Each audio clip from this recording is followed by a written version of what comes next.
I realized my mother's plan the moment she slid the group chat screenshot across the table, her smile tight and rehearsed. "You don't have plans anyway," she said, already volunteering my Christmas like it belonged to her. 5 kids. No warning. No pay. No choice. My chest burned as everyone avoided my eyes, pretending this wasn't humiliation wrapped in tinsel. I smiled back, because that's what daughters like me are trained to do: swallow it, survive it. But inside, something colder formed. This wasn't babysitting. This was erasure. And I decided, right there, that Christmas would end very differently for all of us. Before we go on, tell me where you're listening from, because if you've ever been volunteered without consent, you'll understand what I did next. She didn't even ask. That's what kept echoing in my head as I sat at the dining table, pretending to sip the lukewarm tea she made with too much sugar, the way she always does when she's buttering someone up. She slid her phone toward me with a casual flick of her fingers, like it was nothing. Like what was on that screen didn't mean sacrificing every hour of my hard-earned holiday. 5 kids. 4 days. Christmas through New Year's. "You don't have plans anyway," she said, all lightness and grin, her eyes already skipping ahead to her next manipulation. Everyone in the room laughed, my aunt, my cousins, even my own sister. No one looked at me. No one needed to. I was the default. The reliable one. The one who never says no. I smiled back, lips tight, the familiar heat crawling up my neck, that shameful sting of knowing I'd already been volunteered without a second thought. It wasn't just the assumption that I had nothing better to do, it was the certainty. The way she knew I wouldn't fight back. The way my time had never belonged to me. I was the eldest daughter, the peacemaker, the stand-in parent. I was always the plan B disguised as help. I stared at that chat screenshot like it was a legal contract. My name wasn't in it once, but the decisions were already made. Everyone else was making travel plans. Spa appointments. Last-minute gift swaps. And I was being handed chaos wrapped in entitlement. "Thank you, baby," she said softly, already moving to clean up, as if I'd agreed. As if there was ever a choice. I swallowed hard and felt the metallic edge of humiliation bloom in my throat. It wasn't the babysitting. It was the expectation. The theft of agency. And worse, the performative gratitude she gave me in front of others, like a prize dog being shown off for obedience. The truth is, this wasn't new. I'd buried so many of these moments, packed them into emotional boxes and slid them onto the shelf marked "That's just how she is." But something about this one cracked the veneer. Maybe it was the way my younger cousin shot me a pity glance, or how my mother had already RSVP'd to a holiday brunch with her friends, mentioning how good it felt to know everything was taken care of at home. Everything. Me. I was the everything. The default daughter/nanny/filler of the gaps. And I felt something inside me shift, like a quiet door creaked open in the back of my mind. Later that night, while fake laughing through dessert, I caught her whispering to my aunt in the kitchen, just loud enough for me to hear. "She's not like the others. She knows her role. Doesn't cause drama." My aunt hummed her agreement. "You raised her right." That was the final tear in the curtain. Raised me right. As in, trained me well. To take hits quietly. To be the sacrifice. The bridge. The scapegoat. I excused myself to the bathroom and stared at my reflection under the dim yellow light, mascara slightly smudged from the long day. I didn't look angry. I looked empty. Hollow. Like someone who had been fading for years under the weight of family obligation dressed as love. I kept seeing it play in my mind, over and over, her smiling, her hands wiping crumbs from the table, her voice light, saying, "You don't have plans anyway." Like my life existed in a vacuum unless she injected it with purpose. Like I was a tool in a drawer, waiting to be picked up. And I knew, with a sharp, shattering clarity, that this holiday couldn't go the same way. She'd wrapped the manipulation in Christmas cheer. Tied it with guilt. Labeled it family. And no one noticed because I didn't flinch. I never did. But this time I didn't go home and cry. I didn't rant to a friend or write in a journal. I sat still. I let the humiliation soak into me like ink on paper. And then I started to think. Not react, think. Because if this had been orchestrated weeks in advance, that meant there were threads to pull. Messages. Plans. Schedules. And maybe, just maybe, this wasn't the only holiday she'd scripted without my knowledge. My mind darted back to previous years. The Thanksgiving I'd been told to host. The birthdays I was surprising family with, though they'd all been informed weeks prior. The graduation trip I'd cancelled because we need someone to watch the kids. Every time, the story was the same, I wasn't included. I was assigned. There's a particular cruelty in how toxic family systems make you grateful for crumbs. They feed you just enough affection to keep you quiet. Just enough nostalgia to keep you tethered. And all the while, your sense of worth shrinks until you start to think obedience is love. That being chosen to suffer is a compliment. That night, I didn't sleep. I scrolled through old messages, trying to find the origin of this particular betrayal. I searched for the moment they decided Christmas wouldn't be mine.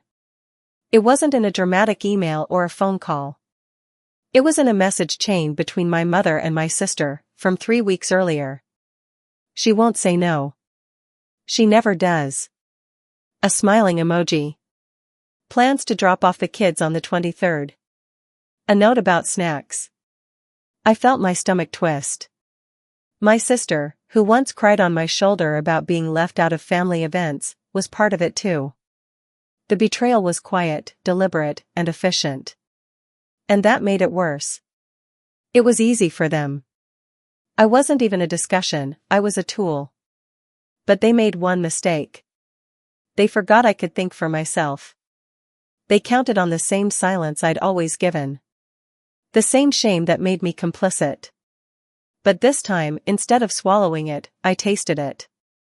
Memorized it. Used it.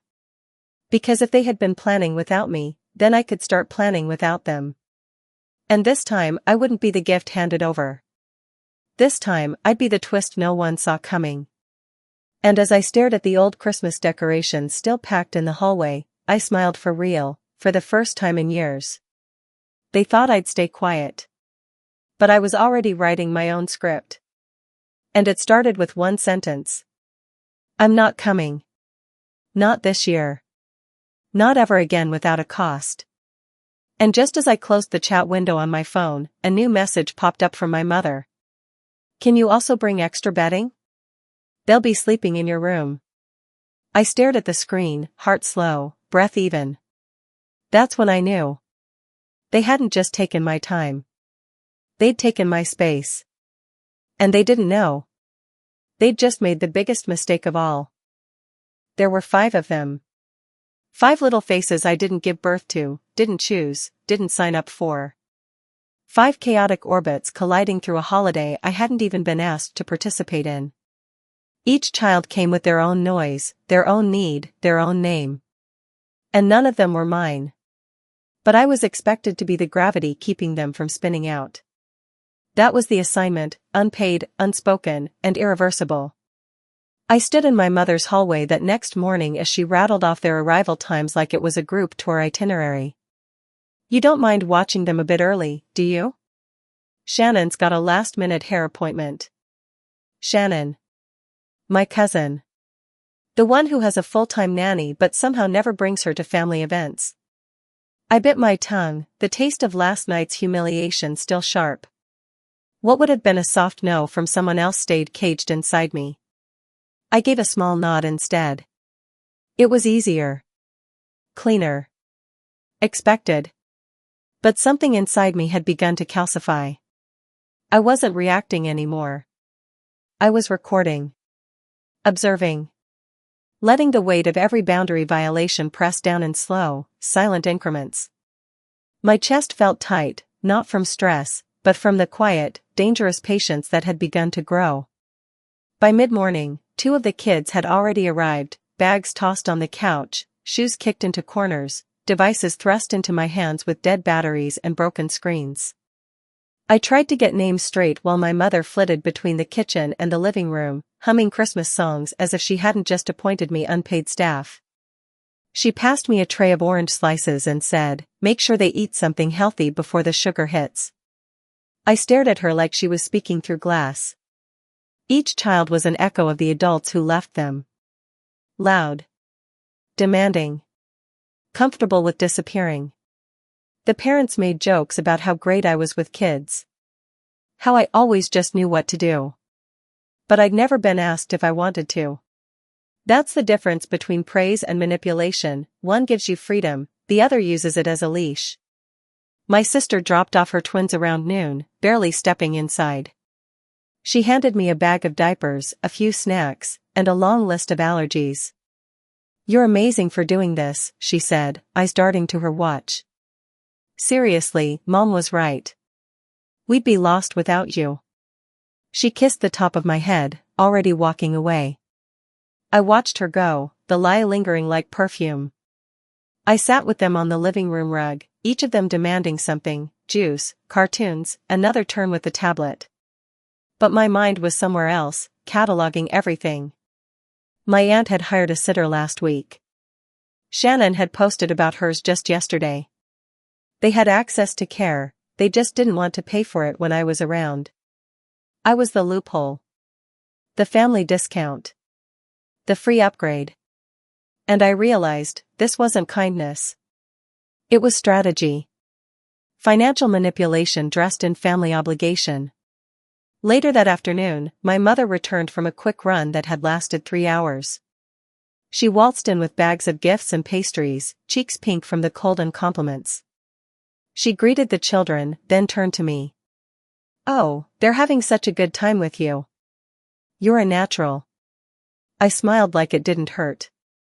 She handed me a cappuccino, my favorite, as if that erased the hours. The sugar was an apology. The foam, a bribe. And still, I didn't react. I watched.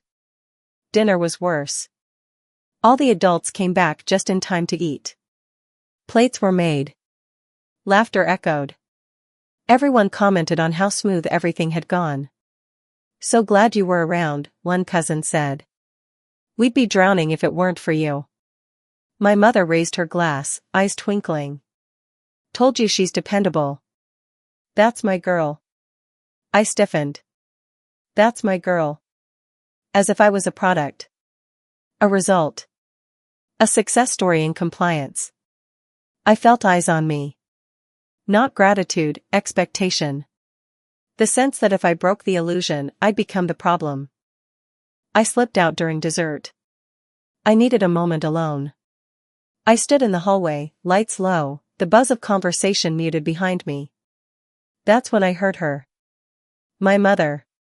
In the kitchen. Laughing with Shannon. She didn't even push back. "I told you, you just have to give her a task. She needs to feel useful." Shannon giggled, the sound low and conspiratorial. "She's always been like that. Just wants to be needed." I didn't move. I didn't breathe. It wasn't just the betrayal. It was the revelation that they knew. That this wasn't ignorance, it was design. I wasn't being overlooked. I was being used. My silence was currency. My obedience, their convenience. I walked back to the living room and looked around with new eyes. Not at the kids, but at the systems. The patterns. The comfort everyone had in assuming I'd clean the mess, soothe the tantrums, stay up late, wake up early. And the worst part? I had. Every year. Every holiday. Every damn time. Because somewhere along the line, I believed that giving was love. That being wanted, even in this distorted way, was better than being left out. But they hadn't chosen me because they loved me. They'd chosen me because I wouldn't say no. Until now. I went upstairs, locked the door behind me, and sat on the edge of my bed with a new kind of stillness. Not frozen. Focused. Strategic. The kind that comes before a plan. I pulled out my notebook. Opened my calendar. Began making notes. Times. Dates. Promises made. Messages saved. I replayed my mother's voice over and over, "She needs to feel useful." That line would be the foundation. Because now I didn't want their thanks. I didn't want their apologies. I wanted their systems to collapse. I wanted them to feel what it was like when the person you thought would always catch the weight, finally lets go. But I couldn't move too fast. They were still watching me through the lens of the good daughter. That was my camouflage. I'd use it. Just as I began drafting my exit, a text lit up my phone. From my sister. "Hey, any chance you can keep the twins an extra night?" Our sitter flaked again. And just like that, they handed me my next opportunity. I stared at the message, heart steady, fingers unmoving. This wasn't hurt anymore. This was the beginning of my revenge plan. I didn't start the ledger because I wanted revenge. I started it because my head wouldn't stop replaying moments that suddenly felt connected, like scattered scenes from a film I'd watched my whole life without realizing it had a plot. I sat alone in my room, door locked, the house humming with noise downstairs, 5 children laughing and crying and demanding pieces of me that were no longer available. I opened my laptop and stared at the blank screen, hands resting on the keyboard, heart oddly calm. This wasn't anger. This was recognition. The kind that arrives late but stays forever. I began with memory. Not emotion, facts. The time I loaned my mother money when she said she was short on rent, only to find out weeks later she'd used it to help my sister with a down payment. The internship I turned down because someone needed me home for the kids. The promotion I delayed because my availability made everyone else's lives easier. Each moment had felt isolated back then, like bad luck or poor timing. Now they lined up neatly, a pattern emerging so clear it made my stomach ache. Christmas wasn't an exception. It was a transaction. I gave, they took, and the cost was always mine. I typed dates. Amounts. Names. I remembered the checks I'd written, the Venmo transfers labeled temporary, the promises spoken casually and never fulfilled. "I'll pay you back after tax season. We'll make it up to you. Next time will be different." The words echoed in my head as I pulled up my bank statements, scrolling slowly, deliberately, like I was excavating my own past. Thousands of dollars over years. Quiet contributions no one remembered once they were cashed. Financial manipulation disguised as family support. Emotional abuse dressed up as loyalty. Downstairs, my mother laughed loudly at something on television. I flinched. Not because of fear, but because I could finally hear the subtext beneath every sound. She'd always known. She'd always kept score in a way that benefited her. I was the safety net. The fallback. The one she never worried about because I absorbed the shock. My siblings got grace. I got responsibility. They were rewarded for existing. I was praised for enduring. I opened old message threads, scrolling back years, fingers trembling only slightly. That's when I found it. A conversation from 3 summers ago, buried under dozens of benign check-ins. "If you help out this month," she'd written, "I'll compensate you properly. I promise."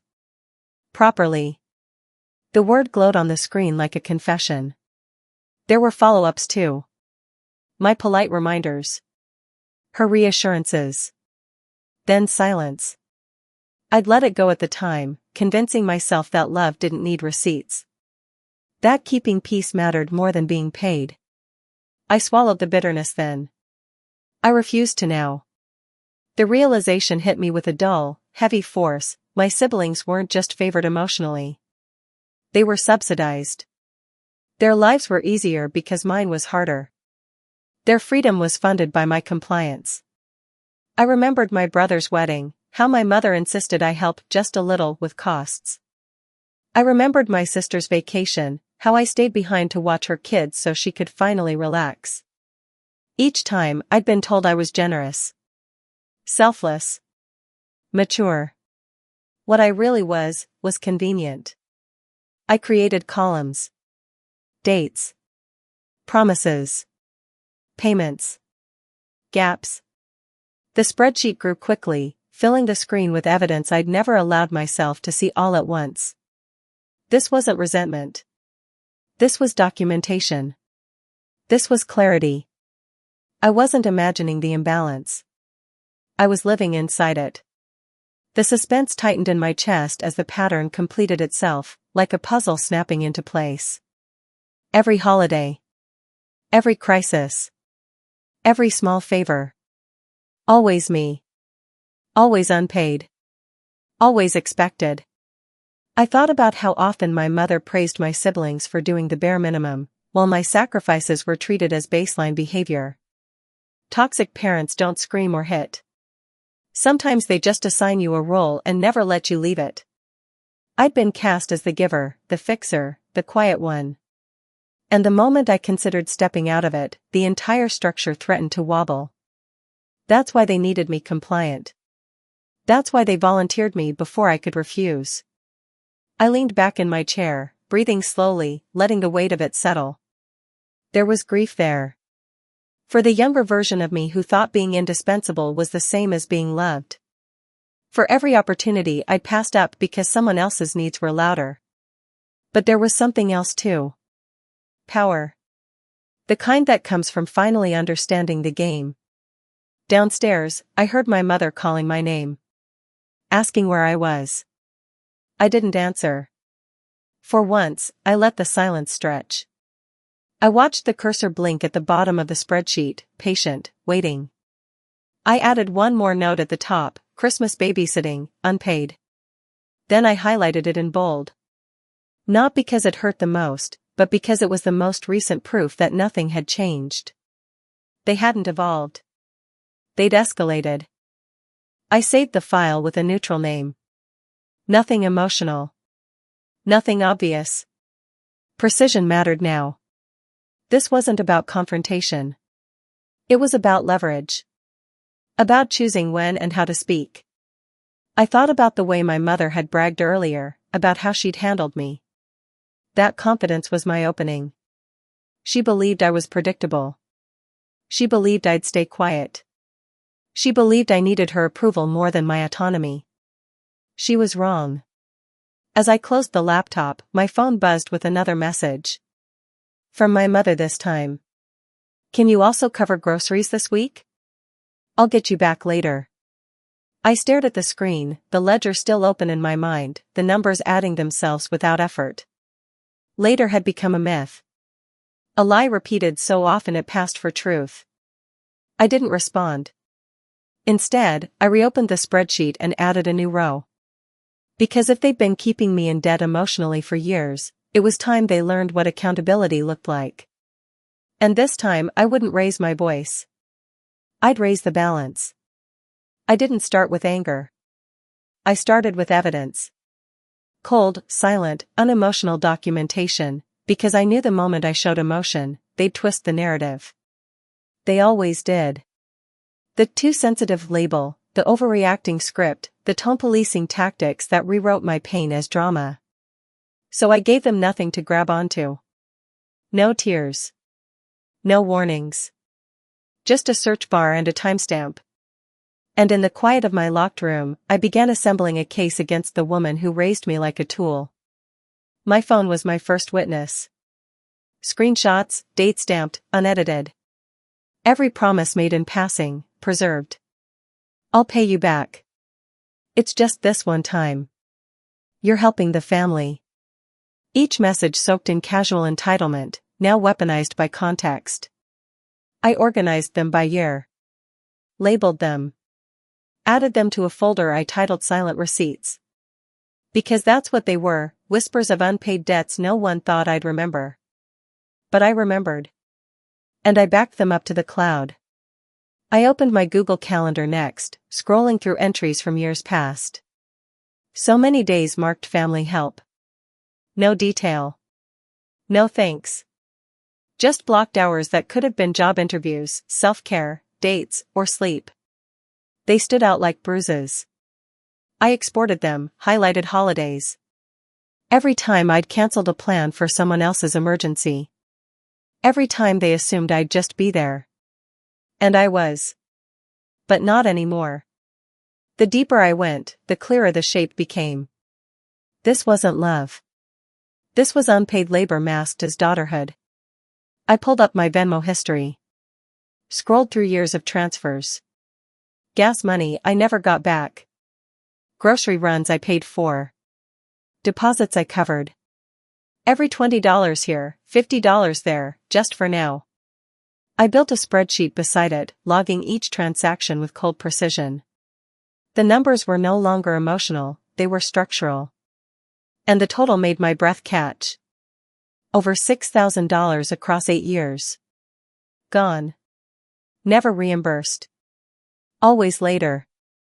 Then came the texts from extended family. Messages thanking me for watching the kids. For being the one they could count on. They thought they were compliments. But each one was a receipt. A confession. Proof that they all knew I was the fallback plan. And not one ever asked if I wanted the role. They just handed it to me, like a wrapped gift I never opened. The most damning piece came from a group chat my cousin accidentally left unmuted. Weeks ago. Before the babysitting request. Before the "you don't have plans anyway." My mother had messaged the group, "Don't worry about sitters, she's off work and she won't mind. I'll handle her." Handle. Like I was a variable. A resource.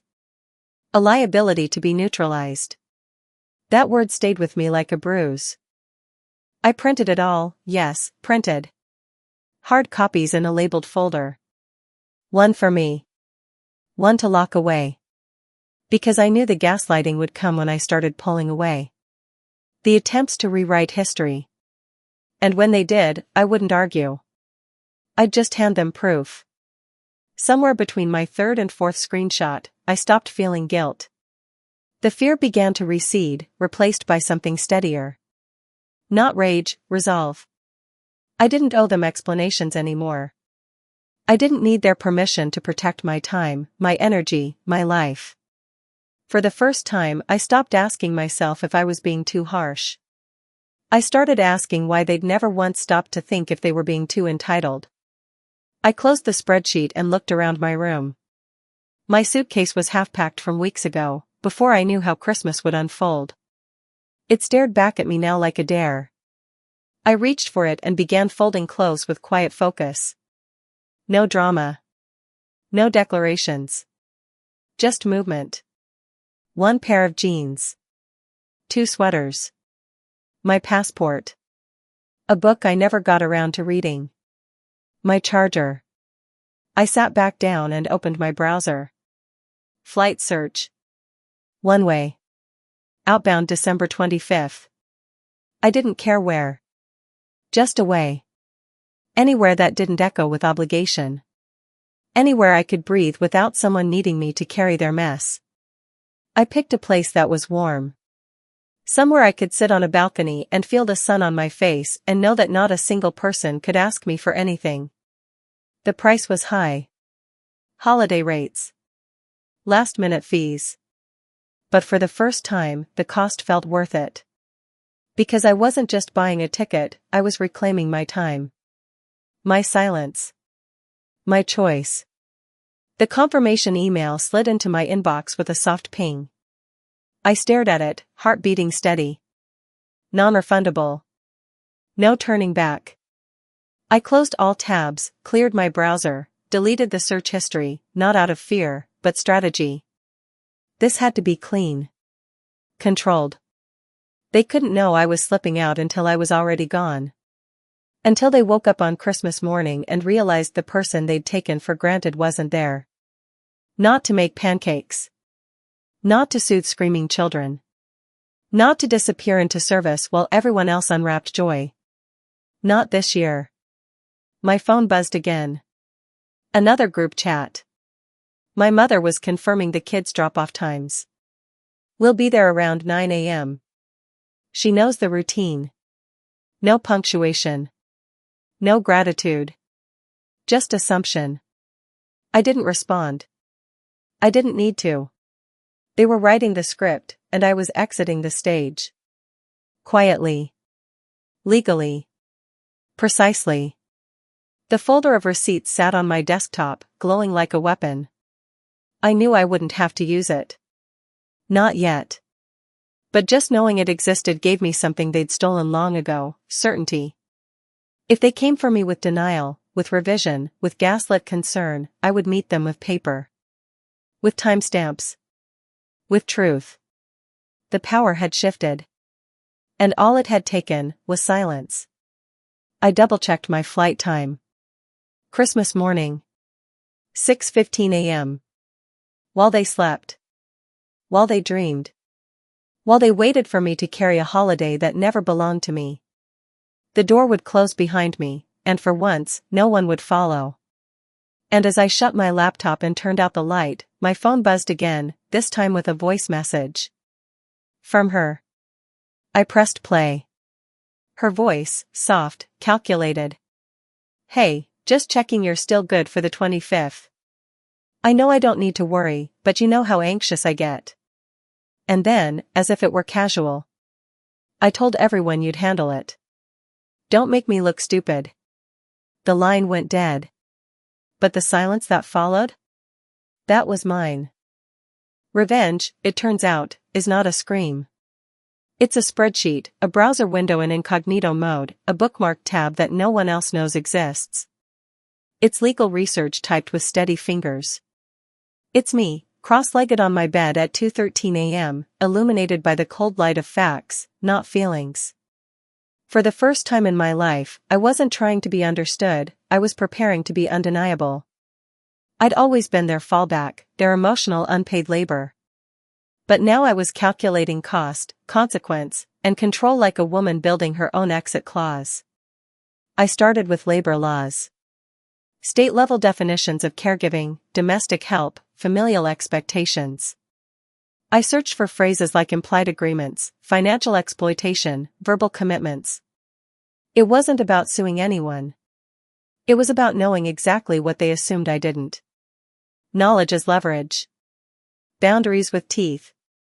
I found articles on the legal gray area of expected family help and how women, especially daughters, are disproportionately impacted. It made my skin prickle. I wasn't imagining the imbalance. I was living proof of it. Then I looked at social norms around holiday labor, emotional labor, unpaid caregiving. Study after study confirmed what I already knew in my bones: this wasn't just personal. This was patterned. Generational. Systemic. I wasn't an individual anomaly, I was a byproduct of a toxic family structure that had mistaken my silence for loyalty. My compliance for love. My usefulness for worth. I started drafting messages I wouldn't send. Not yet. But the act of writing them made something inside me realign. To my mother, you volunteered me without asking. Again. I'm not your backup plan. I'm not your invisible worker. To my sister, you've had years of freedom because I absorbed your obligations. That ends now. I didn't hit send. Instead, I saved them as drafts. Labeled. Dated. This wasn't about eruption. This was about strategy. A slow burn. A quiet refusal that would taste like betrayal only because they'd mistaken access for love. I reviewed the family group chat again, this time with detachment. Plans were being made. Dishes were being assigned. My mother was orchestrating everything with that artificial cheer she wore like perfume. So grateful we're all coming together again. This family means the world to me. Beneath the post was a photo from last year, me in the kitchen, sleeves rolled up, a child on my hip, 3 more in the background. I remember the burn in my calves. The heat in my face. The silence when I wasn't even in a single post picture that night. I was the background. The helper. The ghost who made everything run. But now I was rewriting the story. Not with confrontation, but with removal. I opened my calendar and blocked the 25th with one word: departed. I checked my flight again. Confirmed the terminal. Non-refundable, non-negotiable. It sat in my inbox like a sealed envelope, waiting for the reveal. The suspense wasn't if I'd go, it was when they'd realize I was gone. That this Christmas, the glue they'd always used wouldn't hold. They thought I needed them. But really, they needed me. Because who would absorb the stress? Who would wake up early? Who would take the fall when plans failed? Who would fill in the blanks when no one else wanted to? Not me. Not this time. I moved to finances. My own. The part of me that had always been quietly bled dry. I created a new budget, one where my money served me first. I noted how many holidays I'd paid for things in the name of family. Groceries. Decorations. Travel. Babysitting. My generosity had been weaponized. No more. I took that final step I knew would be irreversible. I removed myself from the family bank app. The shared grocery account. The holiday funds I had auto-contributed to for years. I didn't announce it. I just pulled out. Quiet, clean, complete. Then came the most satisfying part. I opened Instagram. I hadn't posted in weeks. I uploaded a photo, not of me, but of a passport and a boarding pass, artfully blurred, background sunny and bright. The caption was simple, "First Christmas to myself. Ever." I hit post. The likes began trickling in, a few DMs from friends who knew just enough to understand. No one from family noticed. Not yet. But then, she posted. My mother. A smiling selfie in front of the Christmas tree, captioned, "Can't wait to have the whole gang together tomorrow. Grateful for family, always." She tagged everyone. Except me. My name was missing, like I didn't exist. Like I wasn't the one holding the entire illusion together. I stared at the screen. Not with sadness. But with a strange kind of peace. She was celebrating the role she believed I'd never leave. She was posting the fantasy. And I'd already exited the script. I didn't comment. I didn't like the post. I simply turned off my phone. Because while they toasted to a togetherness built on imbalance, I was preparing to board a plane at dawn.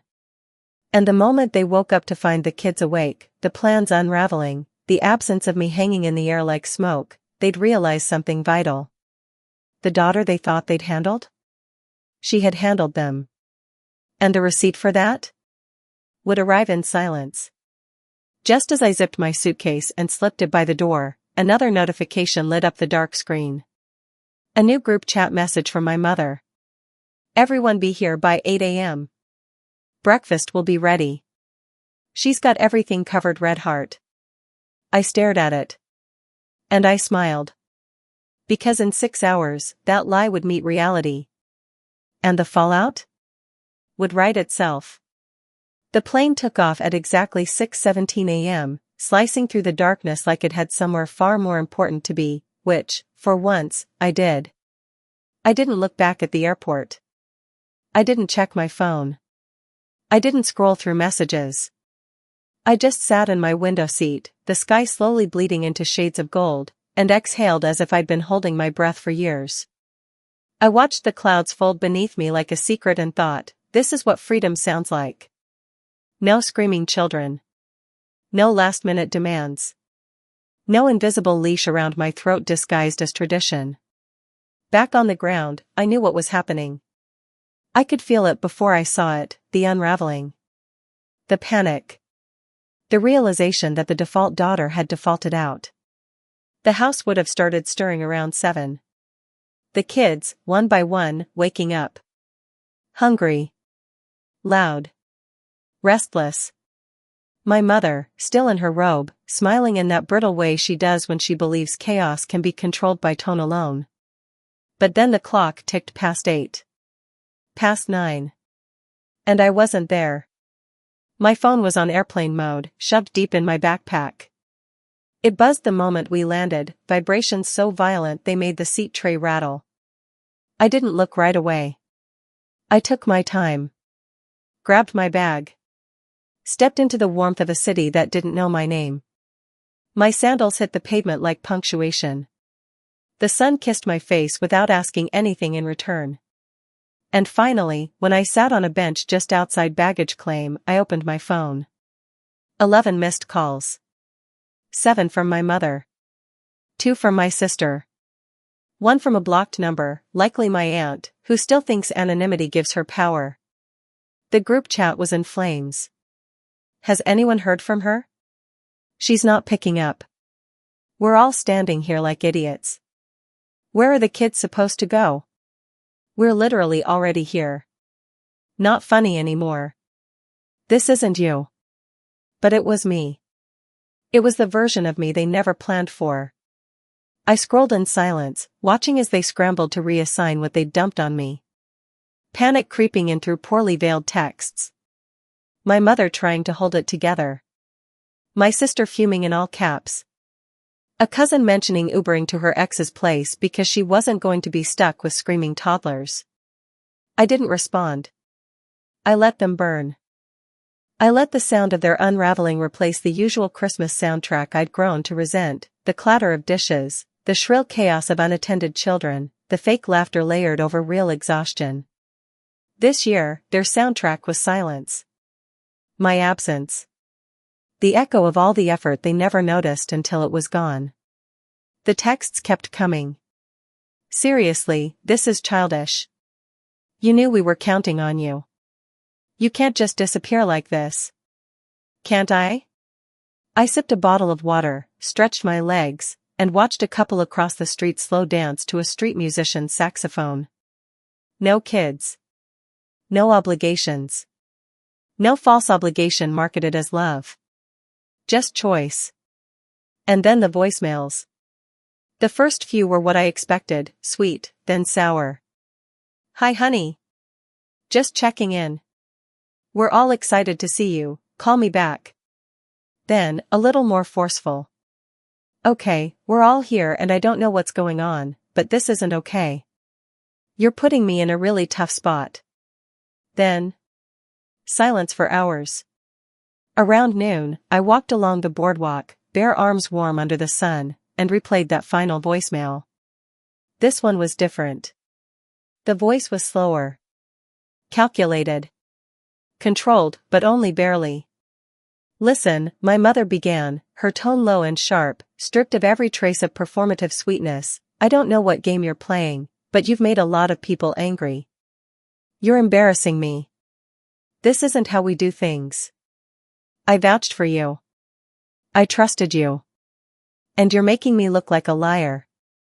I paused the message. Watched a group of children chase each other on the sand, their parents lounging nearby without urgency.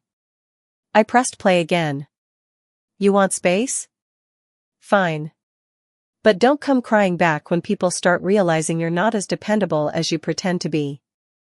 Actions have consequences, sweetheart. Remember that. There it was. The shift. From we miss you to you owe me. From disappointment to threat. She wasn't just mad I wasn't there. She was terrified. Because if I could do this once, I could do it again.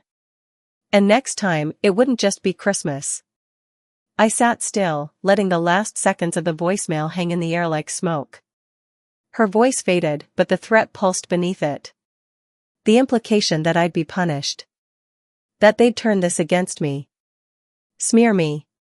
Frame me as unstable, ungrateful, unforgivable. It was the oldest tactic in the narcissistic family playbook. If you leave the role, they rewrite you as the villain. But I was already writing something of my own. And it wasn't fiction.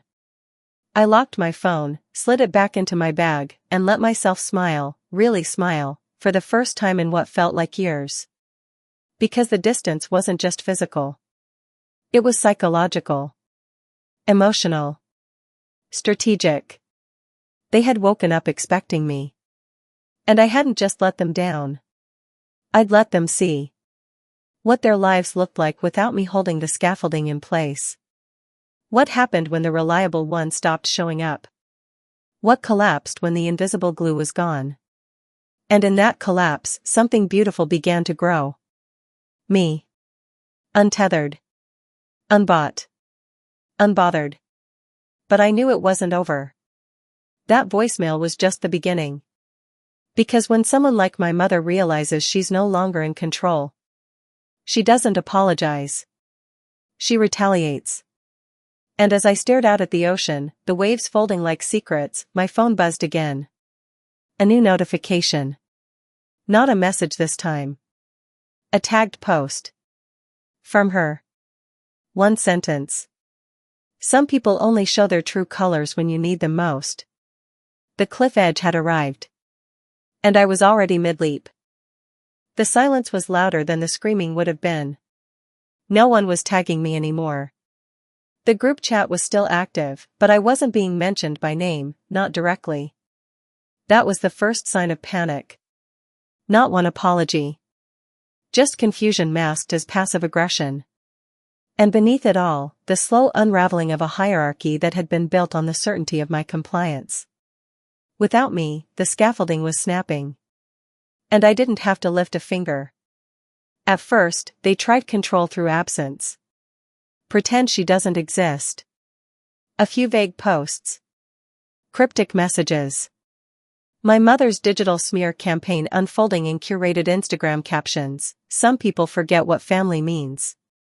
A picture of the kids, tired-eyed, clearly overstimulated, captioned, doing what mothers do, even when others don't.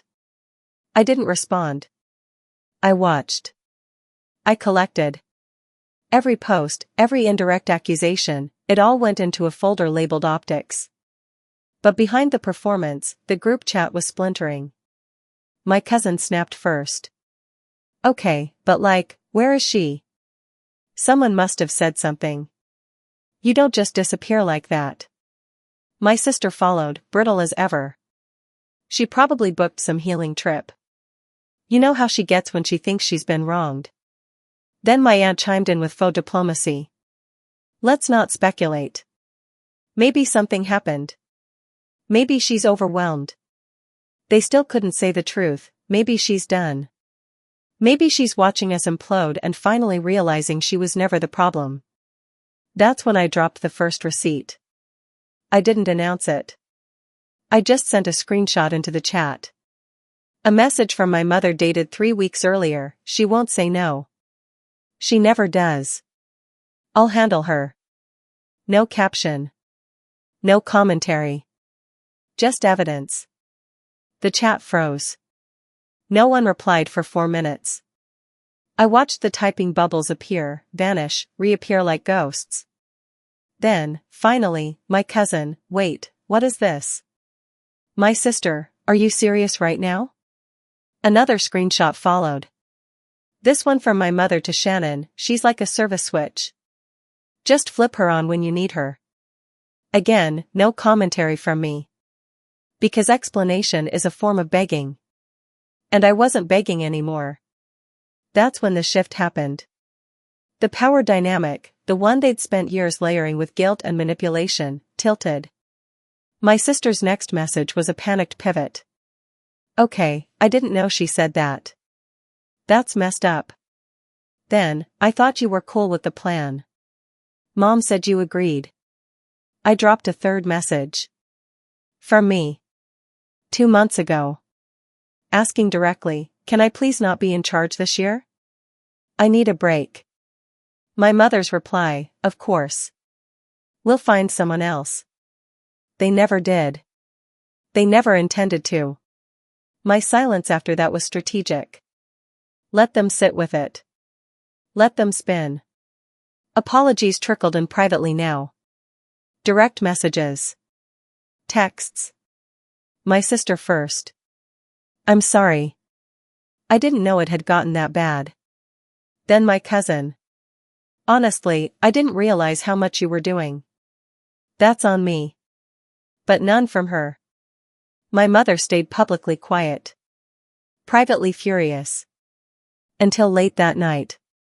A single message came through. No emojis. No warmth. Just, we need to talk. Alone. Face to face. I stared at it for a long time.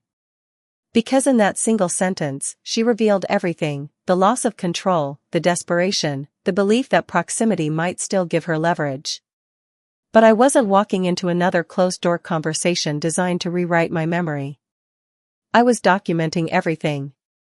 Including this. I didn't reply.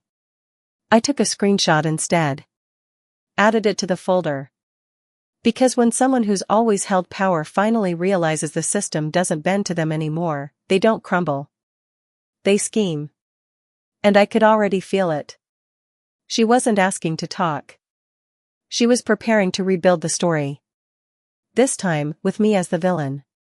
But I had the truth. And I had the receipts. And she had no idea what I was building next. I met her in the cafe she chose, neutral, public, her idea of safe ground. She picked a corner booth like it meant something, like positioning herself near a window made her more transparent.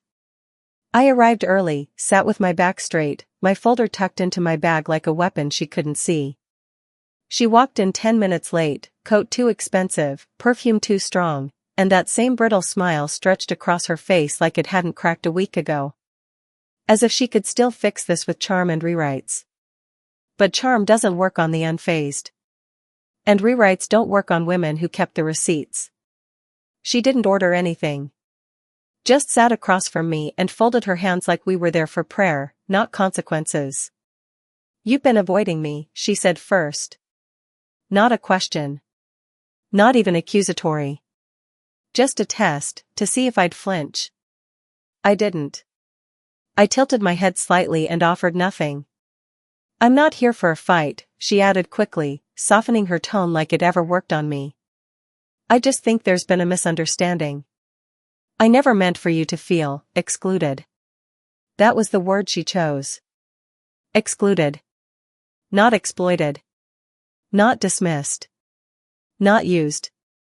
Misunderstanding, I repeated, my voice calm. "Even. That's your version?" She blinked. So I pulled out the folder. Slid it across the table. I didn't explain it. I didn't preface it with emotion or justification. I let the content speak, printed screenshots, calendar summaries, messages with dates. My ledger of unpaid labor. My audit of family betrayal. My digital scar tissue, made tangible. Her hands hesitated above it like it might burn her. "I don't want to read this," she said. I nodded once. "You don't have to. But you don't get to talk about misunderstandings unless you're willing to look at the facts." She said nothing. So I continued. "I was never the default. You just treated me like one. Because I didn't scream. Because I showed up. Because I wanted love so badly I mistook usefulness for worth." Her mouth twitched, like she wanted to deny it, but didn't know where to start. "I was your contingency plan. Your fixer. Your shield. And the moment I stopped playing along, you started painting me as unstable. That's not fair." I held up a hand. Sharp. Clean. She went silent. "I'm not angry," I said, and I meant it. "I'm done. There's a difference." She stared at me like she didn't recognize this version of me. And maybe she didn't. Maybe she only knew the girl who rearranged her life for others. The one who swallowed guilt like communion. The one who always came home, no matter how sharp the welcome mat became. "I just don't understand why you had to make it public," she whispered. "The screenshots. The silence. You embarrassed me." I actually laughed then. Quietly. Bitterly. "You've embarrassed me for years," I said. "Publicly. Privately. You just wrapped it in tradition and called it family." Her cheeks flushed, but still, no apology. Just panic, polished and rebranded. "So what, then? You're cutting us off?" I leaned forward. "No. I'm cutting off the role. The one you assigned me. The one that served everyone but me." She blinked again, slower this time. And I could see the realization begin to creep in. Not guilt, she wasn't wired that way. But fear. Fear that I wasn't bluffing. Fear that the next time she needed someone to carry the weight, no one would be left to lift it. The silence stretched. I can't undo what's been done, she finally said, quiet. But I do want to move forward. That depends, I replied. On your ability to stop rewriting things. I'm not. I pulled out one final paper. A copy of the group chat message. She won't say no. She never does. I laid it flat between us. Her signature line. She stared at it. Didn't touch it. The moment hung there, ugly, inevitable, honest. That was the shift. Not because she apologized. But because she didn't deny it. That silence was my closure. When I stood to leave, she tried one last thing. Her voice softened again, almost maternal. You know, you'll miss being part of this family. I didn't look back. I never left the family, I said. I just stopped being its foundation. And with that, I walked out, lighter than I had in years. Outside, the sky was overcast but not cold. I breathed in the air like it was mine again. Not rented. Not borrowed. Not a breath held for someone else. My phone buzzed. A message from my cousin, honestly, good for you. Another from a friend I hadn't seen in years, watching you set boundaries made me do the same. Thank you. The family system was shifting. Cracks becoming collapse. And for once, I wasn't buried underneath. This wasn't just about Christmas. This was about a life I was finally designing for myself. No more default settings. No more inherited roles. No more silence framed as strength. Just truth, boundaries, and the beginning of something entirely new. And somewhere deep inside, I knew. They would never forget the Christmas I didn't show up. Because it was the year I finally did. The ending wasn't loud. It didn't need to be. I didn't storm out, didn't deliver some explosive speech at the dinner table, didn't block anyone or announce my departure with fanfare. I simply stepped out of the role they'd written for me, and let the rest collapse under the weight of its own entitlement. My mother had spent years counting on my silence, assuming my willingness was permanent. But when I withdrew quietly, surgically, without explanation, when I let the truth sit like evidence instead of accusation, she was forced to see the cost of what she'd taken for granted. There were no dramatic apologies. Just recalibrations. Certain family members drifted, their discomfort louder than any confession. Others stayed, but gentler now, more careful with their asks. The air around me changed. I walked away with emotional closure, with documented clarity, and with something far more valuable than revenge, leverage over my own time. My life. Because revenge doesn't always look like fire. Sometimes, it looks like refusal. Like a plane ticket.